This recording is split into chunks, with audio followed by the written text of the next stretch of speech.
next episode ay year 2003 na. Pero bagbagan pa rin ito, di ba? Bagbagan, sir. Sige nga, kwento ulit. Pag year 2003, sir,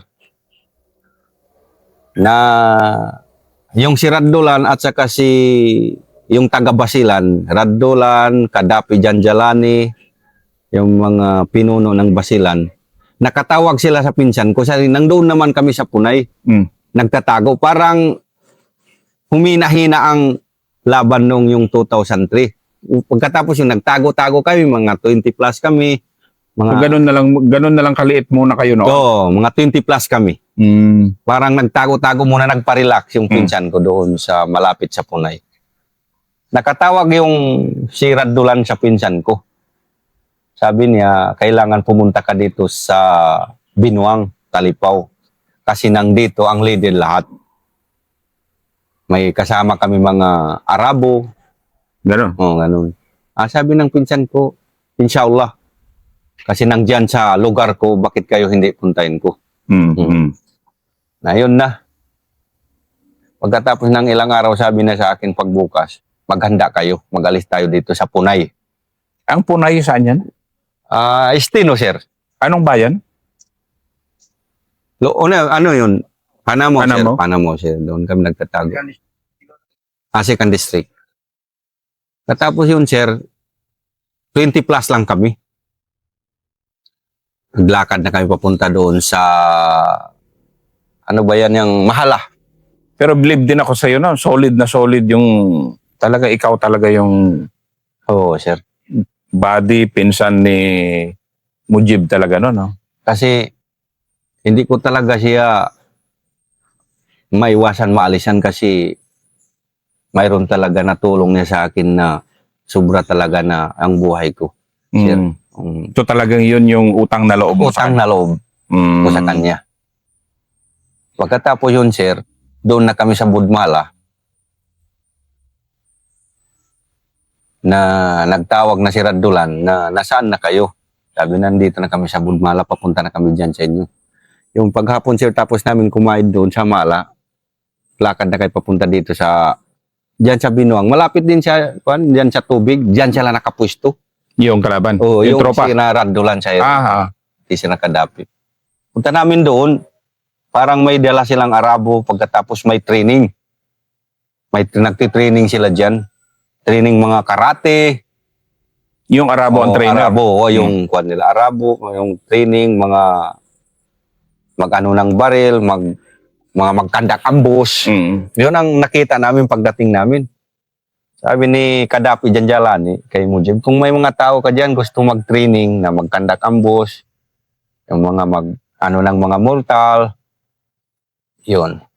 Mag-sniper, pupuntahin mo dito, ikuha natin ang pangalan kasi may Arabo tayo. Mga GI ba, sir? Talagang GI na? Sa ibang bansa. Katapos yun, sir, yung mga tauhan namin, pinapasok ni Mujib susukan doon. Yung ako, hindi ako nakapasok.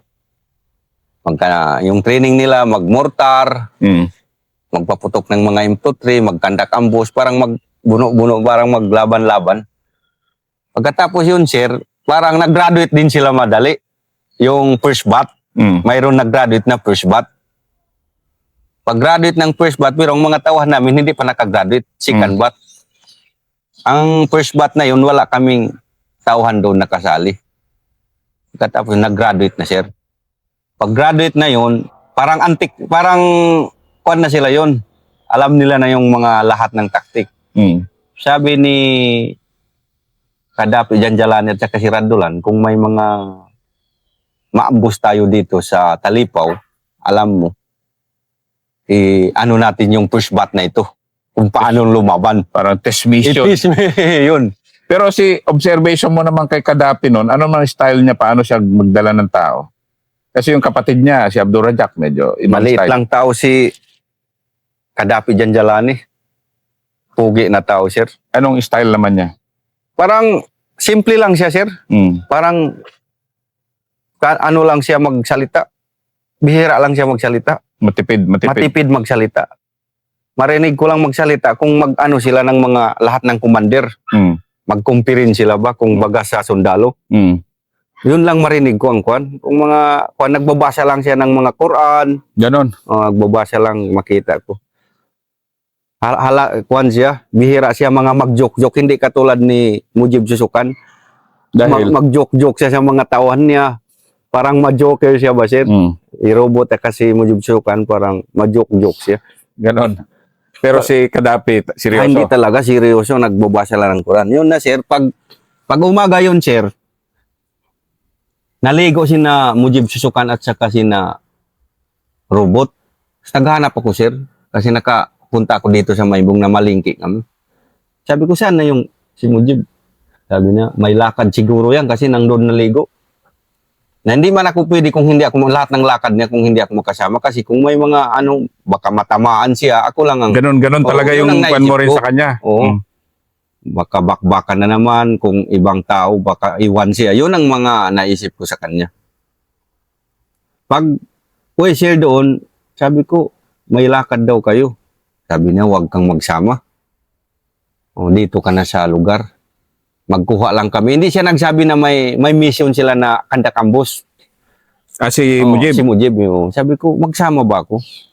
Dito ka na kasi magkuha lang kami ng parso na bomb. Yung alam ko, yung sinabi niya sa akin, parso na bomb, yung binagsak ng ubit, hindi man kumuhan. Tapos Pumutok. yung Kunin nila. ginagawang ID. Ginagawa nilang ID. Sabi ko, kahit yung magkuha doon, usama rin ako. Sabi ng uncle ko si Atalati, kung gusto niya, pasamahin mo na. Baka gusto niya yan. Pero hindi sila nagsabi na magkandak ang boss. Wala akong alam na magkuhan. Sabi ni Mujib Susukan mo, kung magsama ka sa amin, mag-full uniform ka. Kuhain mo yung damit ko doon na sa pack. Suotin mo yung uniform na isa. Sabi niya sa akin. Sabi ko, bakit mag-uniform? Parang may something na yun. Parang iba ang kuhan. Wala ka pang alam. Wala pa akong alam na mag-ambush na yun. Sabi ko, bakit ito mag-uniform? Sinuot ko na yun siya, nagkumbat na ako, dinala na ko na yung baril ko. M23 long ang baril ko noon. Sabi niya, may nagsigaw na roon sa grupo ni Radulan at saka si Gaddafi. Kung tapos na yung tauhan ni Mujib, magpunta na dito. So talagang 3 puwersa yan. 3 puwersa. Pumunta na kami doon, sir. Siguro yung nakasama kami,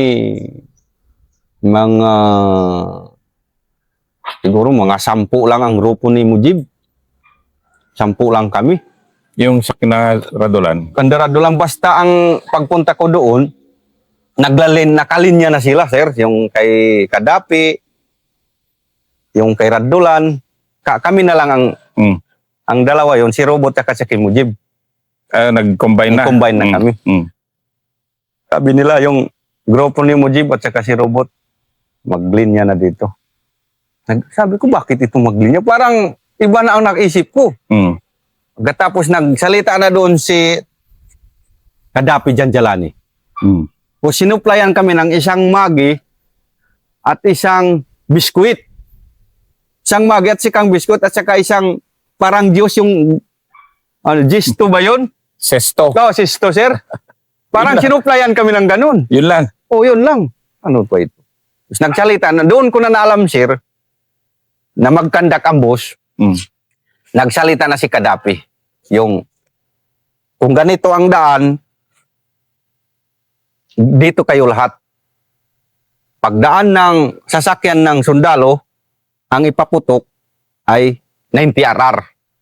Pagkatapos anuhan ng 2 M60. Sabi ko, bakbakan ba ito?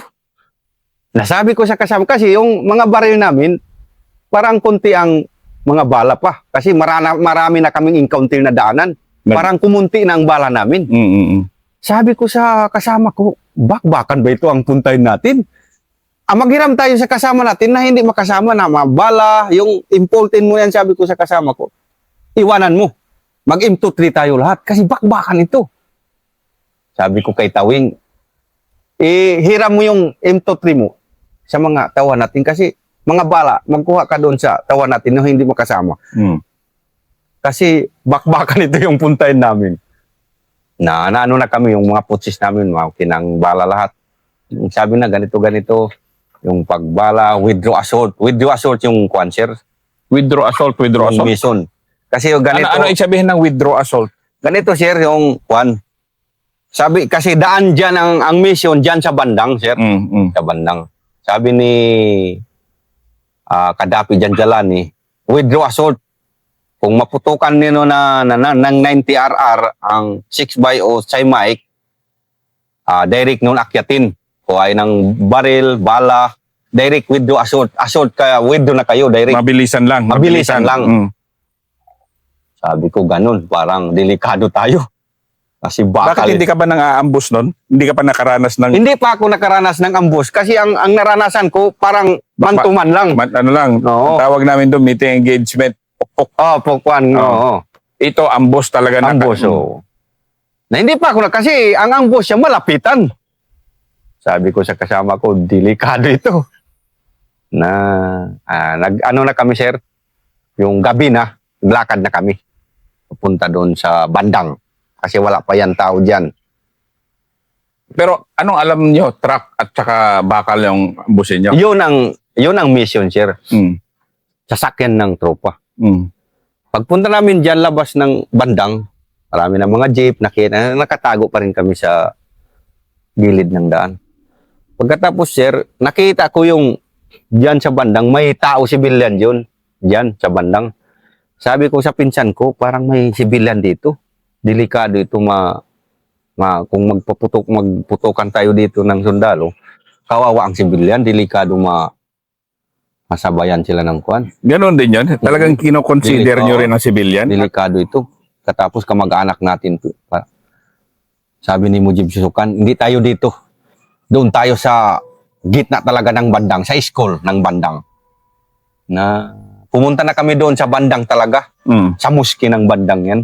Doon na kami nagtingin ng ng paglagyan ng tao. Sabi ni Robot, dito na ako sa muski. Ako na ang bahala ng first fire. Sabi ni Mujib, doon na ako sa gitna. Ngayon doon na kami, sir. Doon na nakalatag na doon sa gilid ng daan. Na tabi ng moske. Tabi sa muski, Di sir. ba bawal yun sa inyo? Sa tabi lang, sir, hindi sa loob. Hindi sa loob. Oo, hindi sa loob, sa tabi lang. Pagkatapos, sabi ko sa pinsan ko, dito na ako sa tabi mo. Kasi wala kang kasama dito mga kapatid mo, ako lang, pinsan mo. Sabi niya, siya ang sakit na siya. Siya ang pinag-usapan doon, siya ang first fire. Pumutok ng 90RR. Sabi niya sa akin, huwag ka na dito kasi delikado ito. Pagputok namin, akyatin namin ang 6x0 Chai Mike na delikado dito sa amin. Oo. Veterano ka naman na noon eh. Kumbaga, marami ka na. Pero ito kasi yung una mong first na mang-ambush ka. Sabi ni pinsan ko, doon ka na mag-backup sa kabila. Parang 3 group kami nilagay niya. Robot, Mujib, ako. Kung doon sa Dali, may tropa man doon sa Dali. Kung magpunta dito ang sa Dali, kayo ang magharang. Kayo ang magpaputok malayo pa. Kasi pagdaan ito ng 6x0 Chai Mike, pagputok namin ng 90RR, akyatin namin kuhain ng baril. Pagtatapos, withdraw tayo doon, Kabinwang. Doon na kami nakalatag, sir. Mga 11 kami doon, ang tauhan ko doon, 11 kami. Kasi yung kami, 43 na lahat. Pero malakas yun. Malakas na yun, 43. Isang 90RR, 2 M60, tapos M14, M23. Pag mga alas 5 na, nag-pray na kami. Nakaupo kami nag-pray, sir. Pagkatapos yan, mga alas 7 na, na kami, intact na kami. Naka-squad na. Anong oras nyo in-expect yung in-estimate na parating yung kwan? Siguro ang kwan namin, mga alas 8 magdaan ng sundalo diyan sa Bayog. May sundalo naman diyan sa Bayog. Ang nasa loob ng isip namin, sasakyan ang makadaan. Kung wala lang magtunog na sasakyan, parang simple lang kami. Kung may magtunog na sasakyan, mga jeep parang naka-sight na kami sa daan. Malapit lang kami, sir. Ang tropa pala, hindi nagsasakyan. Naglakad, sir. ang tropa na hindi namin yun na nakuan nakuan sa story na kung maglakad na naglalakad ang tropa, parang nag-aris yung tropa, sir. Na pagkuan, nakita namin siya, siguro sundalo pang nakapaputok muna sa bakbakan na yun. Nagputukan na, sir, umaga, mga alas 7 na Ng gabi. ng umaga. Anong umaga? Umaga. Tingnan namin siya, nandiyan ang sundalo, naglalakad, nagputukan na, sir. Mm. Na ano na yun. Yung si Mujib Susukan, sir, mga kalahating oras lang nagputukan yun. Tapos na. Tapos na. Pagkatapos, ang sigaw namin, pasod, mabuhay Mujahidin. Ang pasod password natin, pasod. Kahit magkalat, kung ano yan, mabuhay. Makasabi ka Mujahidin, kasama. Ang pasod namin, mabuhay Mujahidin. Exit na kayo nun. Oo. Pagkatapos yun, sir, yung bakbakan na kalating oras nun, akala namin, yung naisip ko, nakapulot na sila ng baril o parang maganda ang laban. Mm. May nagsigaw dito sa loob ng, ang bandang na yon, daanan man ng tubig na malaki, sapa. Ang mission, withdraw, assault. Pagputok, assault. Withdraw, direct. Mm. Hindi withdraw. Pagputok. Yun ang kuan, withdraw, assault. Direct. Oh. Mm. May nagsigaw dito sa likod ko, pero malayo sa loob ng tubig. Mabuhay Mujahidin. Sabi ko, bakit nandito sila? Ang mission, assault. Mm. Parang nahirapan ang tropa. Kami pa ang naiwan doon sa taas. Withdraw na sina Robot at saka si Mujib. Sabi ko sa mga kasama ko, siguro withdraw na sila. Mm. Baka nakakuha na ng baril o hindi na makasult. Tumakbo na ako, sir, papunta sa baba ng kuan, tubig na yun. Pagpunta ko doon, pag-akyat ko, nakita ko na yung pinsang ko, si Mujib Susukan. Mm. Ano na siya ng tauhan na, wala na siyang baril. No. Parang kasi sabi ko, natamaan ka. Sabi na, tamaan ako dito sa kuan. Dito siya sa sinturonan. Mm. Dito, dalawa ang kuan. Sabi na may si Vincent nandiyan pa na wounded din. Withdraw na tayo, sabi niya. Na yung siya nang natamaan, sir. Sabi ni Robot, ikaw lang ang makaalam ng bandang kung saan tayo mag-withdraw. Sabi ko, oo, ako ang naunahan. Sabi ko, alam ko yan ang daanan dito kasi tao tayo dito. Mm. Na ako na, sir, sabi ko sa mga kasama ko, kahit anong laban, huwag niyo lang iwan yung pinsan ko. Talagang, ano yun, talaga apektado ka rin. Apektado, kasi siya ang na-wounded na yun. Oo nga, first time niya. First time, walang problema, ikaw na yung magkuhan, Ricky. Mm. Ayun na, sir, pag nakalakad kami ng mga 20 minutes, sabi ni Robot, kung dalahin natin sa Buddha, malayo pa tayo. Direct natin, ipunta natin ulit na mag-assault tayo doon sa Marangkabaw. I-withdraw natin doon kay Radulan. Magbalik tayo sa kampo. Mm. Na delikado na yun. Marami ng sundalo doon sa daan. Pero sabi ni Robot, bahala na. May ganun din pala na style kayo na bahala na. Bahala na, sir. Sabi, bahala na sa Diyos. Yun sa bandang, pumunta kami dito. Sa Marangkawaw, Kabatuhan yun. Mm. Kiyutaan. Isang barangay na naman. Doon kami dumaan. Nag-assault kami ulit doon sa kalsada. Na maganda yun. Muntik namin pa yung wounded din ng sundalo doon. Pag ng jeep din, nakadaan kami. Muntik pa kayong magsalubungan. Muntik pa magsalubungan. Inaalbulan na ng kasama namin yung si Mujib at saka yung isa. Na pagpunta namin dyan sa Binuang, dyan sa Apir, nang dyan na sinaradulan, mag-reimpose na sa amin, mga 50 sila plus. May dalang-dalang 57. Kasi malakas ang... Pinakamalakas niyong 57 pa rin. 57 pa rin, sir. Sabi niya, sinong natamaan na si Mujib Susukan? Parang lumabo siya, sir. Ano, no? Parang nanghina si Radulan. Kasi parang anak niya naman yun. Anong edad ba ni Mujib Susukan ng mga panahon Sa panahon na yun, siguro mga 30 na yun o ganun. Si Radulan noon, mga Tanda-tanda na siya. mga 60 na. Mga 50 na ba yun? plus Mga na. 50 plus na. Matanda na. Sabi na parang nanghina. Sabi na, dalhin niyo na doon kay yung maggagamot sa amin, si Dr. Abo. Doc Abo. Dinala namin dyan sa kampo. Parang nanghina ang grupo namin kasi nawundid yung commander namin. Katapos, sir, nagpakuha na si Radulan ng mga manggagamot. Yung isang wounded namin, sinacrifice namin, dinala doon sa ospital. Pinagamutan, pinaupirahan. Nabuhay yun ang nadala doon sa ospital. Paggabi, sir, okay pa man yung si Mujib Sukan, yung pinsan ko, yung gabi na ito. Okay pa siya. Yung yung araw na yun. Okay pa siya. Paggabi, okay pa yun. Nagpakuha pa sa amin doon sa bahay ng pagigaan na kantil. Pagigaan. Pag isang gabi, mga alas 7, sabi ni Robot, maghanda na kayo. Mag-uniform kayo lahat. I-sacrifice natin doon sa ospital yung pinsan mo. Kasi kung hindi madala Parang himina, no? Parang nag-iyak na parang nagluha na si Robot. Sabi ko, anong problema yan? Parang humina na daw. Mag-uniform kayo lahat, magdala kayo ng baril, bala na marami. Bahala na tayo doon sa ospital magbakbakan basta mapagamot natin. Si Mujib, parang kuwan talaga sila yung dalawang commander. Talagang malapit na malapit. Oo, malapit na. Pati si Radulan. Katapos, sir, doon na kami nag-uniform. Yung imtuti ko na lawang bandulin, dalahin ko na yun doon sa bayan. Asan bang ospital? Sa Hulo. Sa malayo? Oo. As in, Sacrifice na ba yun, sir? Parang sacrifice na yun. Talagang, ano na nun? Sabi ko sa mga tauhan namin, yung mga bala yan, ilagay niyo na dito. Kunti lang kami magpunta doon. Doon man kami nag-uniform, sir. Nakatawag na yung asawa niya.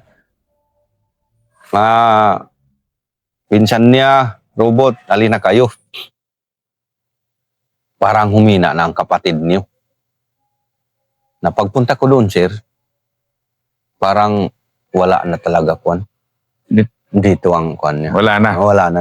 Malos of blood na o lahat-lahat na? Kwan na siya, sir, yung nakapunta doon yung manggagamot, inanuhan siya ng hose dito, parang yung magkadala, parang apple na parang dugo na matigas dito sa loob. Internal bleeding. Oo. Na yun, sir, ang kinamatay niya, yung pinsan ko. 2003. Yung pag-ambos namin dyan sa bandang. Dalawang tama niya dito, sir. Importe nang nakatama sa kanya, dalawang bala. Hindi lumabas. Hindi lumabas, sir. Talagang ano na.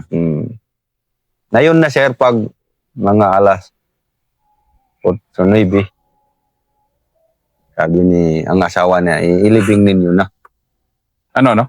Sabi ng asawa niya, ilibing ninyo na kasi kung mag-upirit ang sundalo, makaano pa ka sa inyo. Pero patay na nun? Patay na, sir. Na doon siya namatay.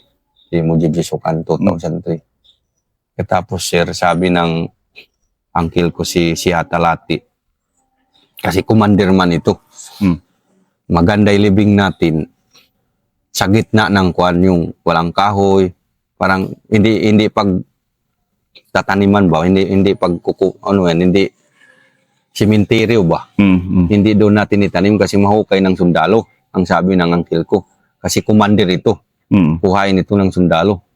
Sabi ng asawa, maganda ilagay niyo na doon sa lupa niya, doon sa kuta, kasi kung gumanda ang panahon o anong kwan, ang sabi na ipagandahin niya yung buntod ng pinsan ko. Yun ang nasunod sa asawa niya. Doon daw sa libingan ng mga sibilyan, nilibing. Kasi ayaw niya baka mawala. Nang nasunod sa kanya. Kung uncle ko ang nasunod, hindi doon hikuan. Asawa niyang nasunod dyan, mga alas 9. Living namin na doon sa kuta. Gabi na yun. Nakasama pa si Radulan naglibing, sir. Ganon yung respeto rin niya. Sabi niya, last na ito ang pagsasama namin. Lahat ng commander dito, lahat doon sa Basilan, doon, yung pagpatay niya doon, lahat. Parang humina talaga. Kasi si Mujib Sukan yun, parang malakas siya, sir. Kung dito sa Talipaw. Kahit si Robot pa. Dahil bata? Bata, mabait ba magdala ng tao? Matulungin. Alam mo siya, lahat ng mga tao niya, kung gusto mag-asawa, siya ang magduri. Ganon din, kaya napamahal din yung mga Napamahal ng mga tao. Ikaw din, di ba? Siya nagpasawa sa akin. Ayaw niya ng drug. Kaya masunod talaga siya, sir. Kung pula-pula, hindi na maitim. Ganon. Oo. Saludo talaga dito sa kanya. Kay Mujib Sisukan kaya marami talaga siya tauhan. Ikaw naman noon, 6 na taon na kayo noon. 1997, 2000, 6 na taong na kayong magkasama talaga. Magkasama sa Gera, sir. At tapos yun, sir, namatay na siya. Diyan na kami. Nag-withdraw na kayo papunta ng Karawan. Doon na kami sa Karawan, sir. Nakapag-gira pa kami doon. Pagtapos ng isang gira, may monitor na kami na nahukay daw ng tropa. Doon na kami sa Karawan. Nahukay lang pinsan mo. Ang pumalit na noon, yung si Jahid. Yung kapatid niya, yung dating sundalo. Ang Si pumalit. Jahid Susukan. Ganon. Oo, kapatid niya, yung dating sundalo. May kapatid man siya, 2 sundalo. Si Jawazi Susukan at saka si Jahid Susukan. Okay, ang next episode, ito naman yung mundo na nandito na yung commander na ay napalitan na ng kapatid niya.